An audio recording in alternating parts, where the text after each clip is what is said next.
La Malaisie. C'est une forme malaise de Silat. La Malaisie, c'est une sorte de longue péninsule entre la Thaïlande et l'Indonésie. On change d'univers. Et donc nous sommes sur un style de Silat. Alors le Silat, c'est Pencak Silat. Silat, c'est une sorte de fourre-tout extraordinaire et d'une très très grande richesse des arts martiaux, des styles de combat, des écoles de la Malaisie, de l'Indonésie. C'est donc des siècles et des siècles de maturation guerrière parce que c'est un endroit où on s'est beaucoup battu entre soi, contre les pirates, contre les envahisseurs étrangers, nombreux. Et donc c'est un style assez guerrier. Mais alors là on a une école qui est une des principales écoles de Malaisie, qui nous présente un style plus dansé. Même si on entend bien les armes résonner, donc on joue quand même avec des lames non aiguisées.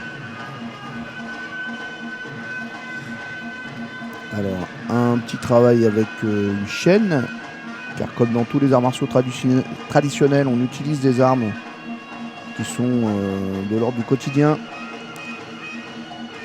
Machette, serpette, chaîne, bâton.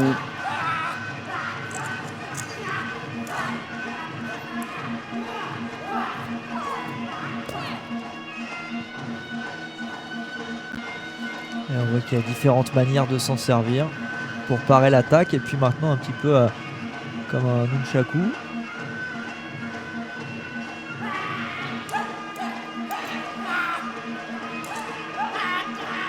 Et voilà, et pour étrangler.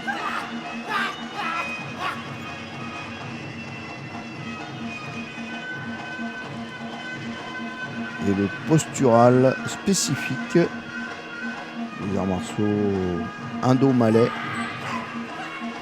Donc on est en Malaisie, on fera un petit tour par l'Indonésie tout à l'heure, avec une démonstration dont on pourra mesurer les différences, ça va être intéressant. Et puis aussi une version plus self-défense, plus moderne du Pencak Silat. Enfin là c'est pas du Pencak Silat, c'est du Silat malais, Senigayong. Il y a des petites différences.